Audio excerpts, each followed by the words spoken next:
Husband put head in gas oven, home life happy? No. Belgravia, overseas bank clerk, absconds with fortune. How much is this fortune? £90,000. No. That's a king's ransom, Poirot. When it is used to ransom a king, it becomes interesting to Poirot. Missed typist of 21. Where is Edna Field? Oh, no. There's good stuff here, Poirot. Mysterious suicide, absconding bank clerk, missing typist. Yes, but I am not greatly attracted to any of them, mon ami. I have many affairs of importance of my own to attend to. Such as? My wardrobe, Hastings. If I mistake not, there is on my new grey suit the spot of grease. You have noticed it, perhaps, eh? No. No? Well, it's only the one spot, you understand, but it is sufficient to trouble me. Then there's my winter overcoat. I must lay him aside in the powder of Keating's, eh? And I think... Yes, I think the moment is ripe for the trimming of the moustache. Also the pomading. There's a lady to see you, Mr. Poirot. A lady? A client. Her name's Mrs. Todd. Unless the affair is one of national importance, I touch it not. I couldn't say, sir. Shall I ask her? Yeah, no, Miss Lemon. Show Mrs. Todd in. We shall judge for ourselves, eh, Hastings? Oh, yes, yes. Mrs. Todd. Doesn't sound as if she's nationally important. Mind you, I knew a Mrs. Jones once who was master of hounds with the Mid-Rutland. Yes. No, that's all. Funny woman. Mrs. Todd, sir. Thank you. Oh, are you Mr. Poirot? I am Hercule Poirot? Yes, madam. Oh, you're not a bit how I thought you'd be. Did you pay for that bit in the paper saying what a clever detective you were, or did they put it in themselves? Madame. Oh, I'm sorry, I'm sure. But you know what newspapers are like nowadays. Nothing but puff. But no offence taken, I hope. I'll tell you what I want you to do for me. I want you to find my cook. I fear you are making a mistake, madame. Hercule Poirot is a private detective. I know that. Haven't I just told you I want you to find my cook for me? Walked out of the house on Wednesday without so much as by your leave and never came back. I am sorry, madame, but I do not touch that particular kind of business. I wish you good day. So that's it, is it? Too proud, eh? Only deal with government secrets and countesses' jewels? Well, let me tell you, Mr. High and Mighty Poirot, a good cook's a good cook. And when you lose one, it's as much to you as pearls out of some fine lady.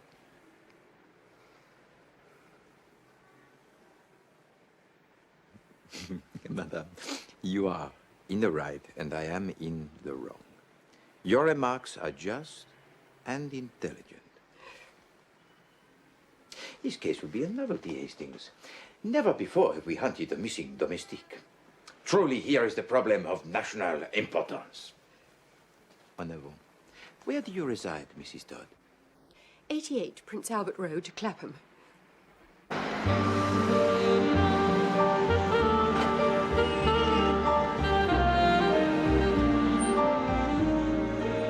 You say this jewel of a cook went out on Wednesday and did not return? Wednesday, yes, it was her day off.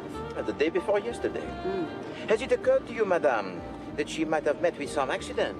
Have you inquired at the hospital? That's exactly what I thought yesterday, but this morning, if you please, she sent for her box.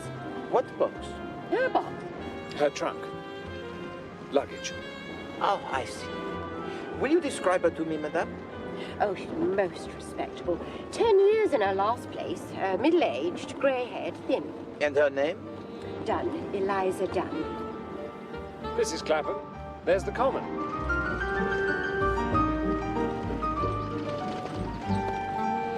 Chum. You had no disagreement with her on Wednesday, madame? No, that's what makes it all so queer. How many servants do you keep? 2. Miss Dunn and the house parlour maid, Annie. There we are. There's 88. All right, driver.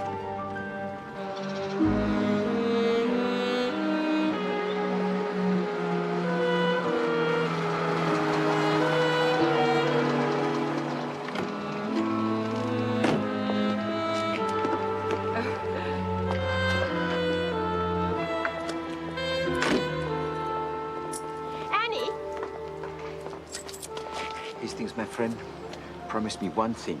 What's that, Poirot? Never, but never must Chief Inspector Japp hear that I investigated such a case. Mine was the word, old boy.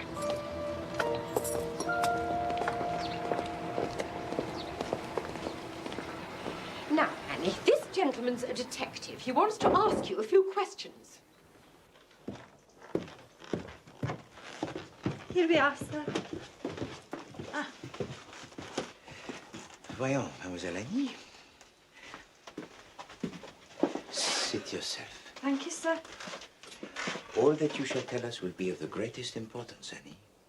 You alone can shed any light on the case. Without you, I can do nothing. Oh, sir, I'm sure I'll tell you anything I can, sir. That is good. Now, first of all, what is your own idea? You are a girl of remarkable intelligence that can be seen at once. But this is a queer thing, eh?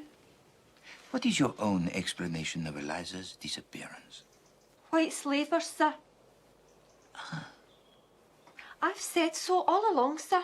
Only no one will listen. Cook was always warning me against them. Don't you go sniffing no scent, nor eating no sweets, no matter how gentlemanly the fellow. This is something we had not thought of, Hastings. No. Right. Good heavens. But would she have sent for her trunk? Beg pardon, sir? Miss Dunn sent for her trunk, I believe. Now, if she had truly been taken by these white slavers, would she have sent for her luggage? Well, I don't know, sir. She'd want her things, wouldn't she? Even in foreign parts, she'd want her things. Who came for her trunk, Annie? The carrier, sir. The men from Carter Patterson. And did you pack it for her? No, sir. It was already packed and corded. That is interesting. That shows that when she left the house on Wednesday, already she determined not to return. You see that, do you not? Oh, I'd never thought of that. Tell me now, Annie. What was the very last thing Eliza said to you before she went out? She said, if there's any stewed peaches left over from the dining room, we'll have them for supper. And a bit of bacon and fried potatoes. Mad over stewed peaches, she was. I shouldn't wonder if that wasn't the way they got her. Got. The white slavers. Ah, the stewed peaches. Quite. Thank you very much, Annie. You have been most helpful.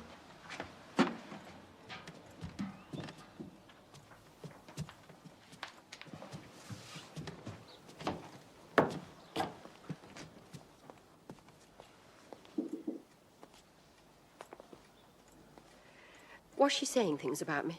Not at all. Only things of the pleasantest nature. But for a woman of your intelligence, madame, it would be tiresome to bear with patience the roundabout methods we plodding detectives have to use. Oh, I see. Well, I wouldn't say there was all that much difference between us, Mr. Poirot. Mind you, I was always very good at general knowledge at school. There. And your husband, too, I'm sure, is the intellectual, yes? Yes. Yes, he does very well with figures. A successful businessman? With the Prudential, yes, in the city. What about the other inmates of the house, madame? Oh, you mean Mr. Simpson, our paying guest? What is his profession, madame? Oh, he's in business, too, with the Belgravia and Overseas Bank. A young man, is he? 28, I believe. A nice young fellow. Well, they'll both be in at about 6 if you want to see them. An excellent suggestion, madame. Well, my colleague and I will take a turn on your famous common for 1 hour.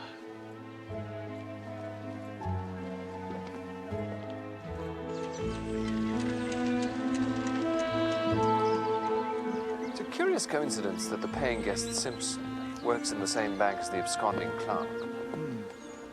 They must have known each other. Perhaps. Or possibly Davis visited Simpson, fell in love with the cook, and he persuaded her to accompany him on his flight. Come, Hastings. Let us go back to the prudential Monsieur Todd.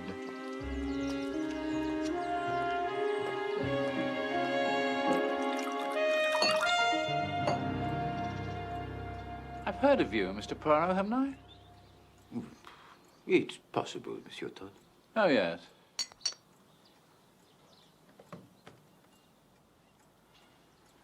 I follow crime, you know. Indeed. Well, perhaps you have some theories about the disappearance of your cook. Theories? No. It's hardly a crime, is it? Good cook, though. And economical. I'm very hot on economy. Admirable. Now, we would like to have a few words with your Mr. Simpson, if that's possible. Another one after that. Thank you. Just off the next landing.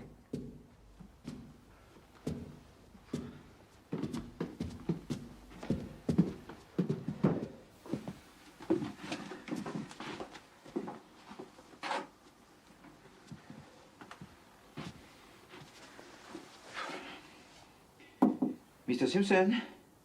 Hold on.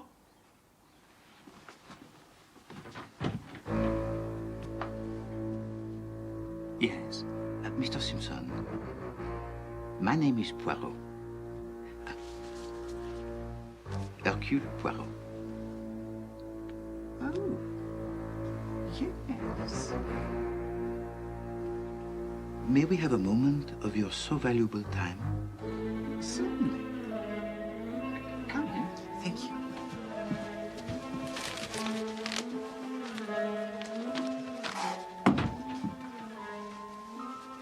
Mr. Simpson, Mrs. Todd has engaged me to find Eliza Dunn, the cook. Oh? Where is she? Well, that is what we do not know, monsieur. You know her, of course. Well, I must have met her, I suppose. Well, it would seem that Miss Dunn has not been seen since Wednesday. Did you see her on that day? I don't think so. I don't know. You were at work as usual on Wednesday? Yes? Well, thank you, Mr. Simpson. It was most kind of you to spare us the time.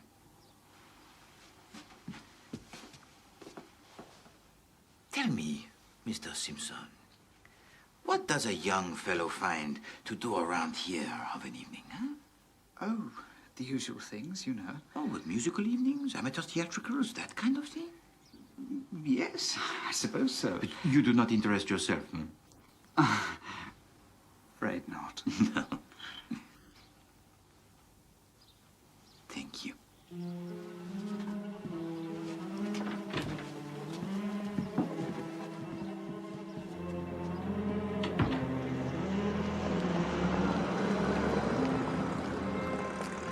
I think that husband's got something to do with it. To do with the missing cook? There's something about him I don't trust. Merely because a man does not offer you a drink, Hastings, does not mean that he is necessarily guilty of other crimes. There doesn't seem to be any crime at all, as far as I can see. No, it is a curious case, full of contradictory features. I am interested. Oh, yes. I am distinctly interested.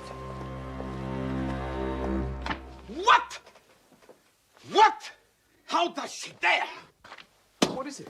As a favor, as a great favor, I agree to investigate this two-penny, half-penny affair. What is it, old chap? Read it! Read it!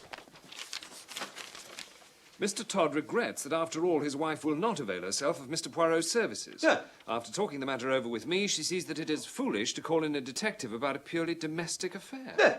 Mr. Todd encloses a guinea for consultation fees. Is this to be believed, huh? Do they think they can get rid of Hercule Poirot like that, huh? No! No, no, no, no, no, no! 36 times! No! They send me 1 guinea, huh? No! I will spend my own guineas. 3,600 of them, if need be. But I will get to the bottom of this matter. If Eliza Dunn will communicate with this address.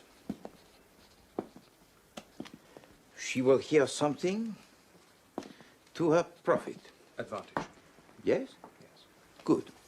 You have that, Miss Lemon? Yes, Mr. Poirot. Put it in all the papers you can think of. She won't read the Times, I shouldn't think. No, my dear Miss Lemon, perhaps she will not. But perhaps her new employers will. Now run along, Miss Lemon. Vite, vite. And you, Hastings, do not you run away with such celerity. I have work for you too. Oh, as a matter of fact, I was thinking of popping down to Sandown this afternoon. No, no, no. You do not pop. Well, there's a horse riding a pal of mine owns a leg of. When he owns 4 legs, I pop with you. But now it's time for work, yes? I want you to telephone all the domestic agencies you can find and see if they have found Miss Eliza Dunn a new post. As for me, I pop to the City of London.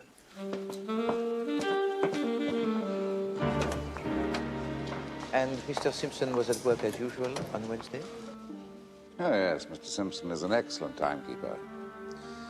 Though, to tell the truth, he was absent on Thursday with a cold. You have been most helpful, Mr. Cameron. Thank you. Glad to be of assistance.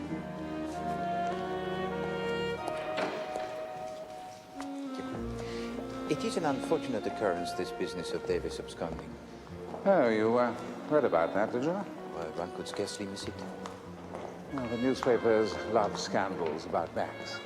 That is human nature, Mr. Cameron. But it is comforting for us mere mortals to know that banks, too, have their difficulties. Again, I thank you, monsieur.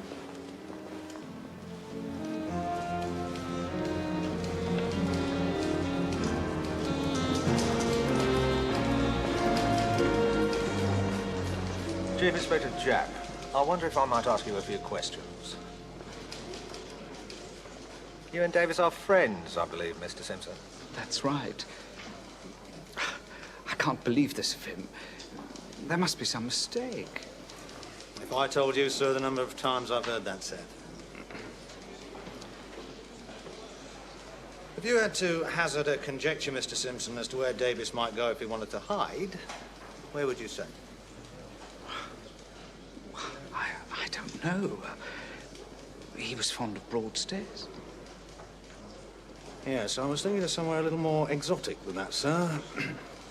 Foreign parts, even. Oh, I don't think he's ever been abroad. You were at work as usual on Wednesday, were you, Mr. Simpson? It's Thursday you want to know about, surely. And I was away on Thursday. No, Mr. Simpson. Although the bonds were found to be missing on Thursday, we believe that they must have been removed from the bank on Wednesday. I was here all day Wednesday. What's that? That man.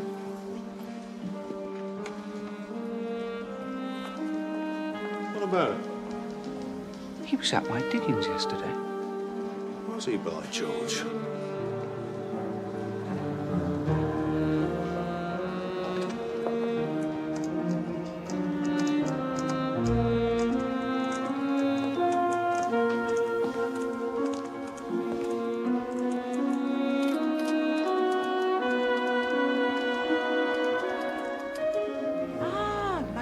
Chief Inspector Jacques.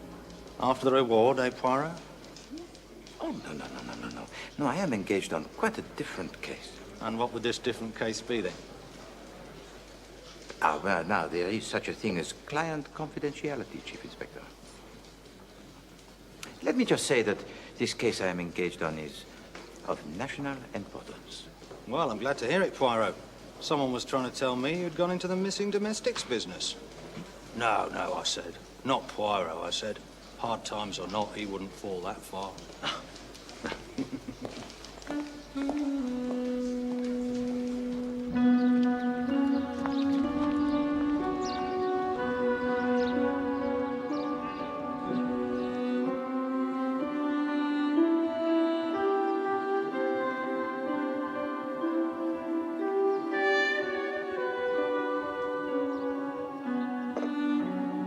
No word from Eliza Dunn, Miss Lemon. No, Mr. Poirot.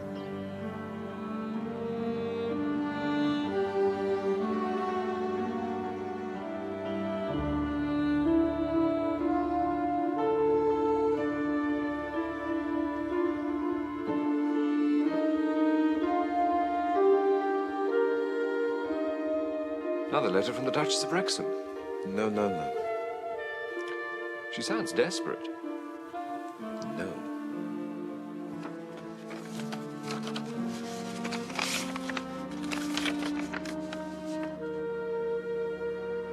Good heavens.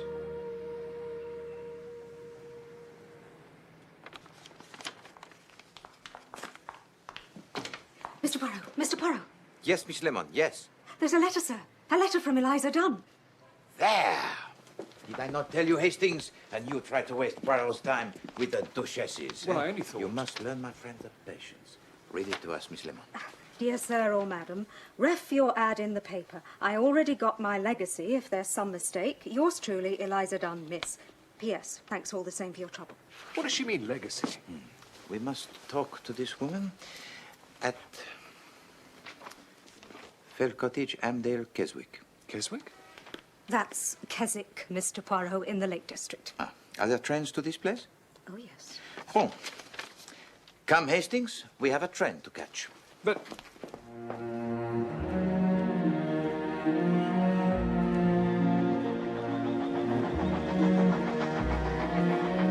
Look at it, Hastings. Not a building in sight. Not a restaurant.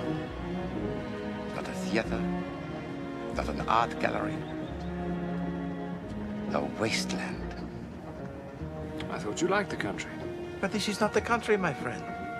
The country is full of trees and flowers and public houses. This is a desert.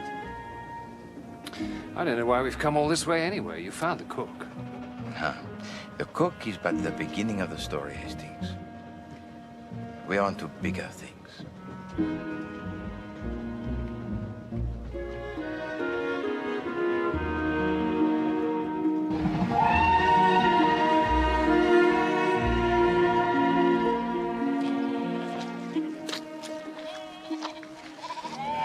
Look at that, Poirot. Look at that view. Yes, well, views are very nice, Hastings. But they should be painted for us so that we may study them in the warmth and comfort of our own homes. That is why we pay the artist for exposing himself to these conditions on our behalf. What do you mean conditions? It's a wonderful day. Just fill your lungs with that air.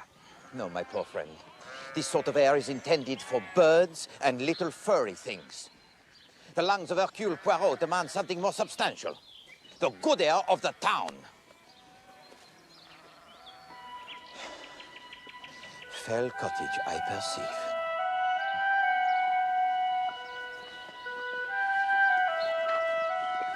We have got the right Eliza Dunn, have we? I mean, what's she doing all the way up here? That is what we are here to find out.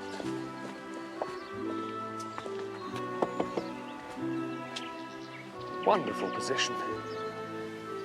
If you are rock is wonderful. Yes? Miss Eliza Dunn, Yes. formerly in the employ of Mrs. Ernestine Todd at 88 Prince Albert Road, Clapham. That's right. I am Hercule Poirot, Miss Dunn. Well, you were kind enough to answer my newspaper advertisement. Oh, yes. Well, like I said in my letter, sir, I've already got my legacy. Miss Dunn, may we be permitted to come into the house for a moment? I'm sure your employer will not object. No, she won't mind. Come in. Thank you. Come in.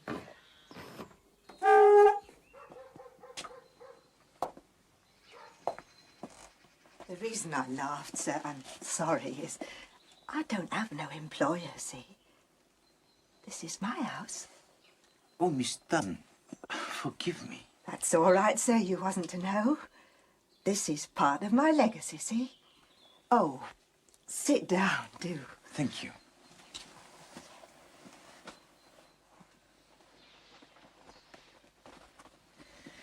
Now, Miss Dunn, you have mentioned your legacy, but Captain Hastings and I, we know nothing of this.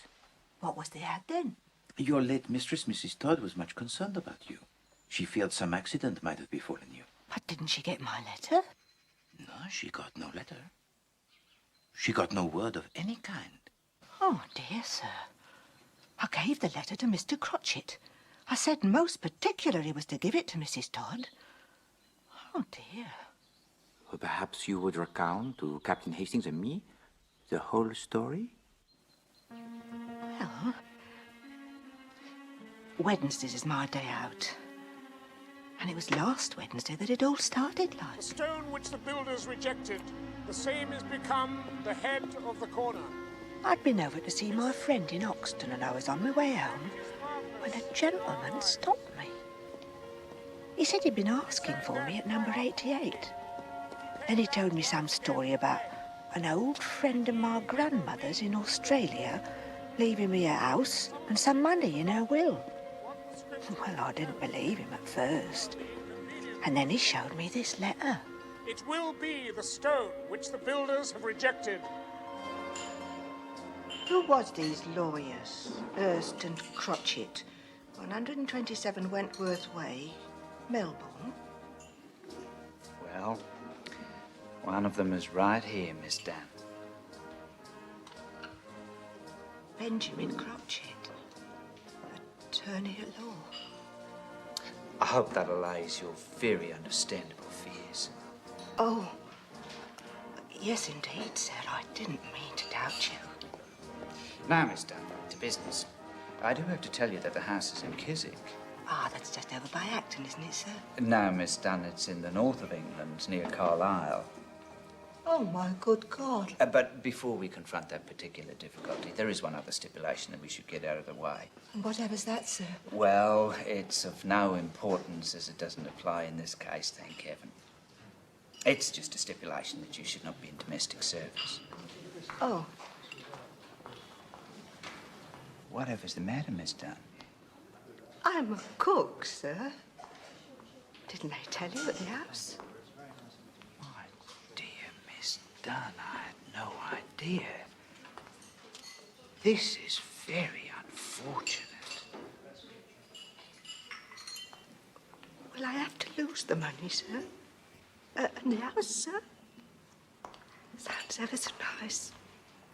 Even if it is a bit out of the way. I believe I have it. We lawyers always know a thing or two. The way out here is for you to have left your employment before we met. But we have met, sir, I mean, and I haven't. Haven't you? No. Haven't you, Miss Dan? No. Oh, I see. Yes. You left your employment this morning, did you not, before we met? Yes. I remember now. I did, as a matter of fact. There. Now, it is imperative that you take possession of the house by noon tomorrow. In order to do that, you must catch the night train from King's Cross. Oh! Go along, Miss Dunn. I can adventure £10 or so for the fare, and you can write a note to your employer at the station, which I shall personally deliver for you. And explain everything. And was everything as Mr. Crotchet had said? Oh, yes, and more, sir. Now, what about your luggage? All the things you had left at 88 Prince Albert Road. Oh, well, Mr. Crotchet sent them on, like he said he would, but it was all done up in brown paper, like. I don't know. I suppose Mrs. Todd was angry with me and grudged me my bit of luck and wouldn't let him have my box. But Annie said the trunk was... Later, my friend. Later. But there, you said she never got my letter. Mm-hmm. Well, I can't say as I blame her. I see. Well, thank you, mademoiselle. Oh. There had been, as you say, a little muddle about your trunk, which I will straighten out with Mrs. Todd, if you will permit. Oh, thank you very much, sir. Come, Hastings. We must return to London with all possible speed.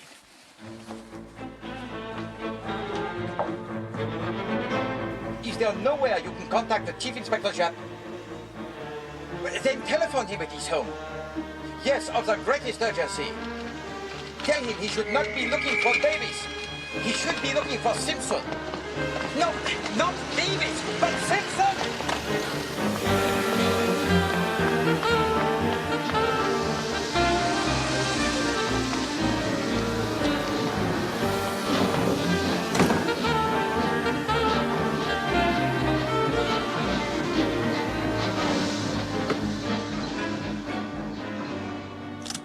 Thank you. Thank you. Thank you very much. Why should Jap want Simpson all of a sudden? What's Simpson supposed to have done? Hastings, my friend, the little grey cells are not working today, huh? They take a little vacances, huh? It's to do with this Eliza, isn't it? No. We have moved beyond the petty sphere of cooks from Clapham, Hastings. Then it's something to do with this Australian fellow. There is no Australian fellow. Yes, there is. She told us about him.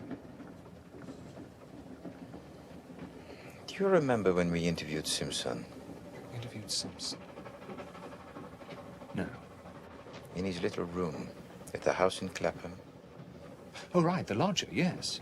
Do you remember I asked him if he took an interest in amateur theatricals? Yes, I do, as a matter of fact. Why do you think I asked him that? Why?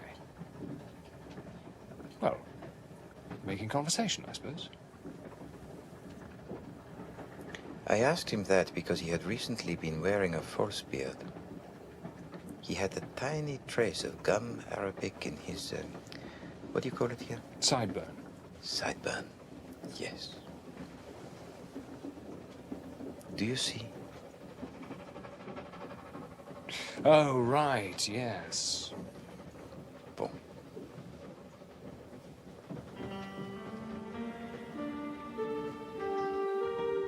The Australian was Simpson in a false beard.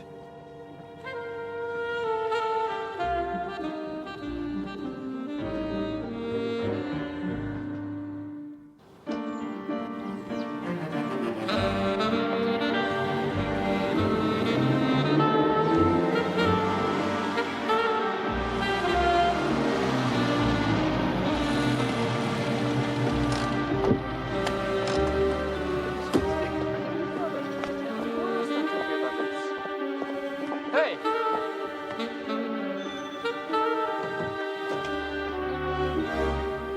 Who are you?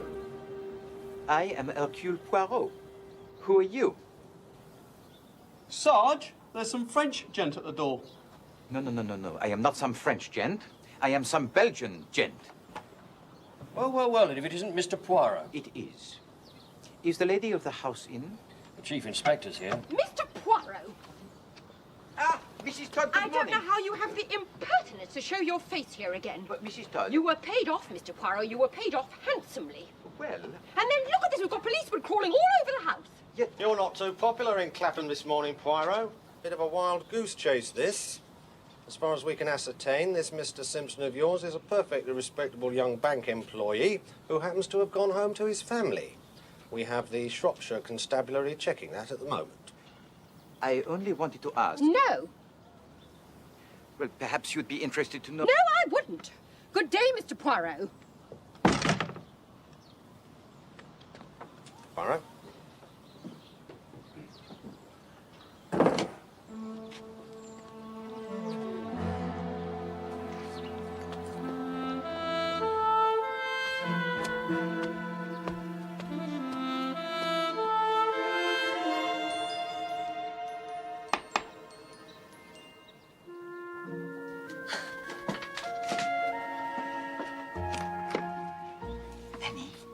I need to ask you a question.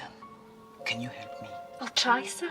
Last Friday, the Cutter Patterson came to collect Eliza's trunk, yes? Her box? Yes, sir. You were here when he came? Oh, yes, sir. I had to show them up to Eliza's room for them to take it up. Boom. It was ever so heavy, sir. It took 3 of them to get it down the stairs. You all right, sir?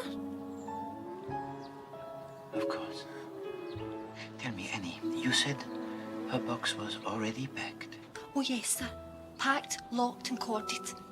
Quite a thick rope round it and done up ever so tight. Did it have a label on it? Yes, it did, sir. With an address? Just a name. Miss Eliza Dunn, it said. Twickenham Station to be called for. Very well, Annie. Thank you. Au revoir. Au revoir, sir. Excellent.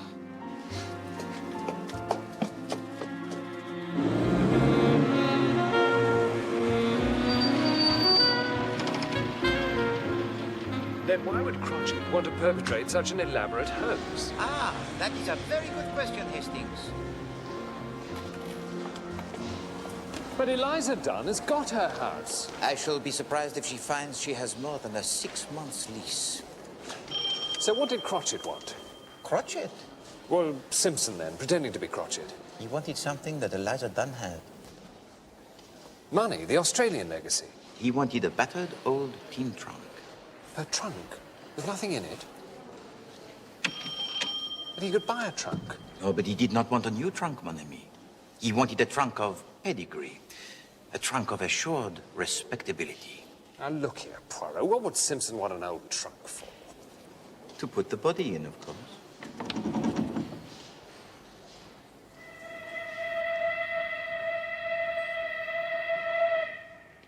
Sent it on to Glasgow, Gov. To await collection there. But how do you know this? You have not consulted your records. I don't need to consult my records, Gov, do I? What do you mean, body? What body? Is he with you? Whose body? I mean to say that there's going to be bodies all over the place. Doucement, Hastings. All will be revealed to you. Can we get on with the business in hand? By all means. I saw to it myself, didn't I? Yesterday morning. Some cove with a beard. Crotchet? You spoke to this man? Of course I spoke to him. Did he give a name? Nah. He just said this Eliza Dunn was his aunt, and she wanted the trunk sent on to Glasgow. And it's gone? You have sent it? Nah. Every Friday, the Southern Railway pays me huge amounts of money, so I won't do that sort of thing. I think he's being sarcastic, Poirot. No. No, Hastings. He is a good man. He is doing the job of great responsibility. Thank you, monsieur. I'll tell you one thing, though.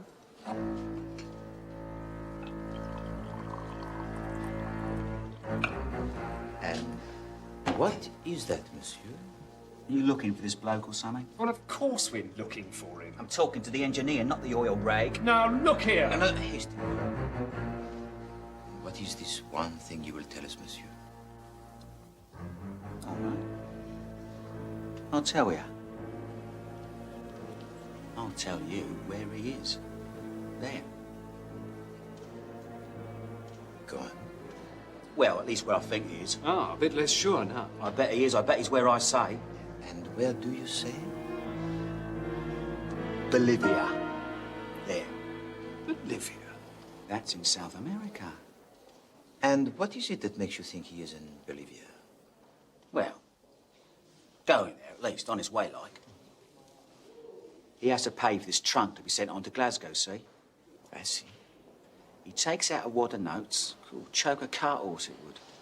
There's a few English notes there, which he pays what he owes me with. But I couldn't help but notice most of the other notes were Bolivian. Hastings, this gentleman is a genius. How do you know they were Bolivian?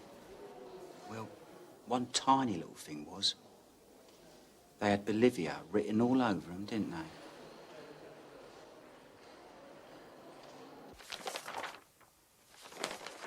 Here we are, this week's sailings.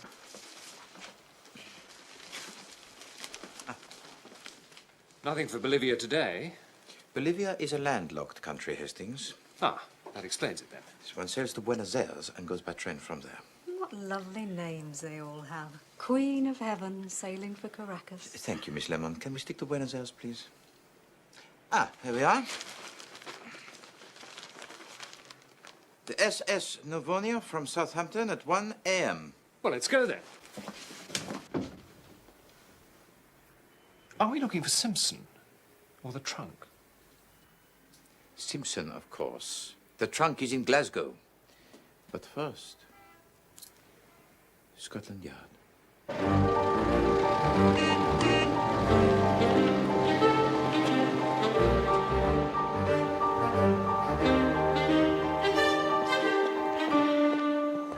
And of course you see some sinister point in all this Arthur Simpson's activities. Oh, yes, of course, Chief Inspector. 6 months' rent on a house, £150 to Miss Dunn. It is not much to assure the success of his plan. And this famous plan is? I mean, we've heard a lot about it, Mr. Poirot, and I'm sure it's been very entertaining, but... We are wasting time, Chief Inspector. Go on, then. His plan, of course, is to steal £90,000 worth of negotiable securities from the Belgravia and Overseas Bank. No, that's Davis.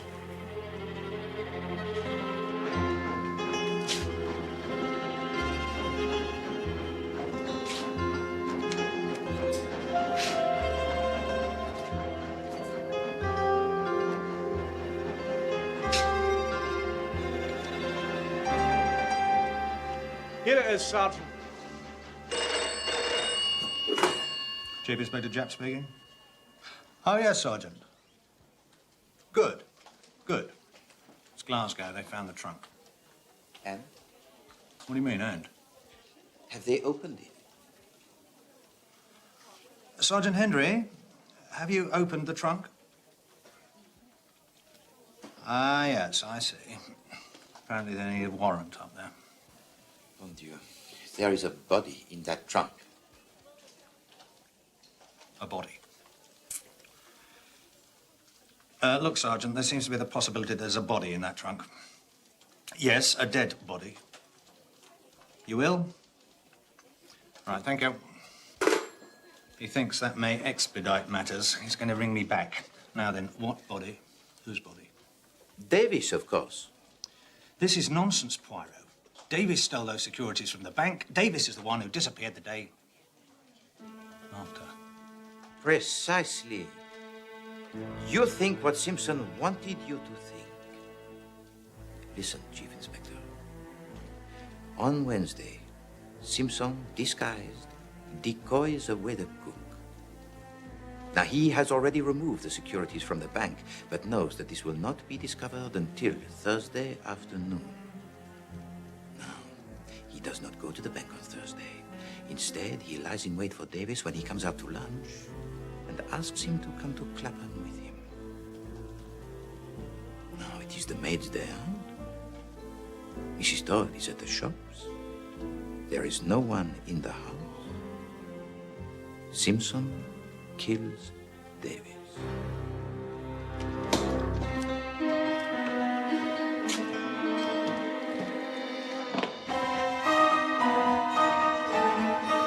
The one difficulty for a murderer is the disposal of the body.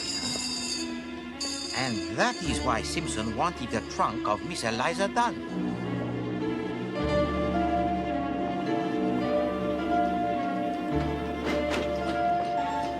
And now, if I am not much mistaken, my friends, it is here we will apprehend our murderer.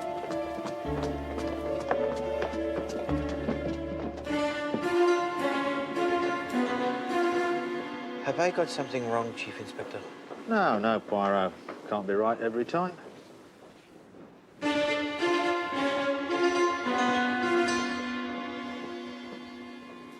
Mon Dieu, I am wrong. I am wrong. Officer, where does the Queen of Heaven sail from tonight? Why, from Pier 5, sir, over there. Poirot, where are we going? The Queen of Heaven sails for Caracas tonight. I remember it from the time. Yes, but Caracas isn't in Bolivia, is it? What the porter saw on the banknote was not Bolivia. What was it then? It was Bolivar. And the Bolivar is the unit of currency in Venezuela. Our friend is on his way to Venezuela.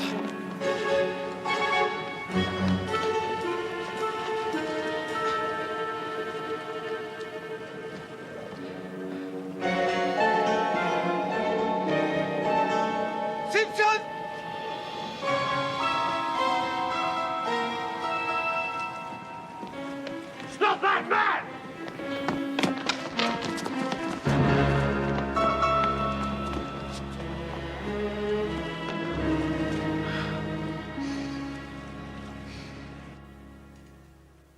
No, Miss Lemon, to the left.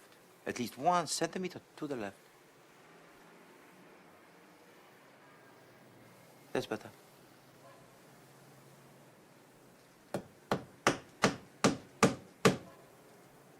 Voila. Is there nothing to which Hercule Poirot cannot turn his finger? Hand.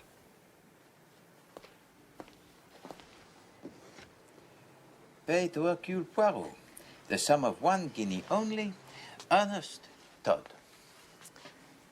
It is to me, Hastings, a little reminder. Never to despise the trivial, but the undignified. A disappearing domestic at one end, a cold-blooded murder at the other.